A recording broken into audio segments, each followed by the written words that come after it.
கிறிஸ்துவில் மிகவும் பிரியமானவர்களே, தினம் ஒரு தூதன் மொழியாக உங்களை மீண்டுமாய் சந்தித்து இயேசு கிறிஸ்துவ நாமத்தில் உங்களை வாழ்த்துகிறேன். இந்த நாளிலே மத்தேயு எழுதின சுவிசேஷம் 16வது அதிகாரம் 19வது வசனம்.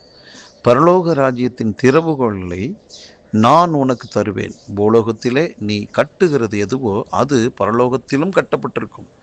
நீ பூலோகத்தில் நீ கட்டவிழ்ப்பது எதுவோ அது பரலோகத்திலும் கட்டவிழ்க்கப்பட்டிருக்கும் என்றார். ஆண்டவர் சொல்லுகிற ஒரு நல்ல வார்த்தை. அருமையானவர்களே, மனுஷனுக்கு கர்த்தர் கொடுத்திருக்கிற ஒரு அதிகாரத்தையும் கூட இந்த இடத்துல பார்க்கலாம். பரலோகம் என்பது என்னன்னா ஒரு சந்தோஷம் நிறைந்ததான ஒரு இடம். அதாவது ஆண்டவர் இயேசு கிறிஸ்து இருக்கின்ற ஒரு இடம்.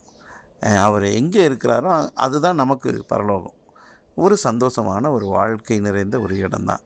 அதை இந்த பூமியில் நீ அனுபவிக்கணும் அப்படின்னா இந்த காரியத்தை செய் அப்படின்னு ஆண்டவர் சொல்கிறார். நீ பூமியில் நீ என்ன சொல்கிற அப்படின்னா, என்னத்தை நீ வேணும் என்று சொல்லி விரும்பி கேட்கிறாயோ அது உனக்கு கொடுக்கப்படும். ஆம், பூலோகத்தில் நீ கட்டுகிறது எதுவோ அது பரலோகத்திலும் கட்டப்பட்டிருக்கும் அப்படிங்கிறார்.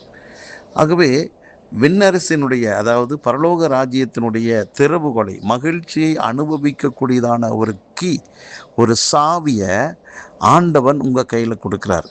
நீ இந்த பூமியில் இருந்து பரலோகத்தில் இருக்கக்கூடிய அந்த சந்தோஷமுள்ள அந்த இடத்துல இருக்கக்கூடிய ஒன்றை பெற்றுக்கொள்ளணும் அப்படின்னா வேணும், எனக்கு வேண்டும் அது அப்படின்னா அது நிச்சயமாக உனக்கு வரும். வேண்டாம் அப்படின்னா அது வராது. ஆகவே தான் இந்த வசனம் சொல்லுகிறது, நீ இந்த மண்ணுலகில் எதை கட்டுகிறாயோ, தடை செய்கிறாயோ அது தடை செய்யப்படும். நீ எதை அனுமதிக்கிறாயோ இந்த மண்ணுலகத்திலிருந்து பரலோக ராஜ்யத்தில் அது உனக்கு அனுமதிக்கப்படும், கொடுக்கப்படும் என்று சொல்கிறார். ஆகவே இந்த பூமியில் இருந்துட்டே பரலோக ராஜ்யத்தினுடைய சந்தோஷத்தை அனுபவிக்கக்கூடிய சாவியை கர்த்தர் உங்கள் கையில் கொடுக்கிறார். அது உங்கள் நாவில் இருக்குது. ஆகவே அந்த நாவை பயன்படுத்தி நல்லதை கேளுங்கள், ஆரோக்கியத்தை கேளுங்க, சுகத்தை கேளுங்க, பரிசுத்தத்தை கேளுங்க. இப்படி எதையெல்லாம் உங்கள் மனசு விரும்புகிறதோ நல்ல நல்ல காரியங்களை அதெல்லாம் உங்களுக்கு கிடைக்கும். நீங்கள் விரும்பாததை, வேண்டாதது என்று சொல்கிறீங்களா, அது உங்களுக்கு இல்லாமலே போயிடும். ஆகவே சந்தோஷமுள்ள ஒரு வாழ்க்கையை அனுபவிக்கிறதுக்கு கர்த்தர் நமக்கு கிருபை பாராட்டி இருக்கிறார். ஆகவே சந்தோஷமான பரிசுத்தமான ஒரு நல்ல வாழ்க்கை விரும்பி இந்த பூமியில் வாழ்ந்து காட்டுவோம்.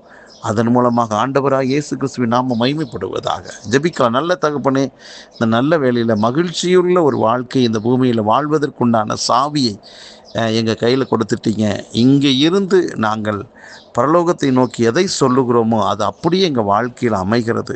ஆகவே நல்லதை நாங்கள் பிடித்து கொண்டு சொல்லி கேட்டு பெற்றுக்கொண்டு இந்த பூமியில் மகிழ்ச்சியோடு சந்தோஷத்தோடு வாழ்ந்து உங்கள் நாமத்தை மயம்படுத்த விரும்புகிறோம். இதை கேட்டுக்கொண்டிருக்கிற எல்லாருடைய வாழ்விலுமே இந்த வசனத்தினுடைய மெய்யான ஒரு வெளிச்சம் அவங்களுக்கு கிடைப்பதாக, சந்தோஷத்தோடு வாழ்வார்களாக. ஒவ்வொருவரை வாழ்த்தி ஆசீர்வதிக்கிறேன். இயேசு கிறிஸ்துவின் நாமத்தை ஜெபிக்கிறேன் நல்ல பிதாவே, ஆமென்.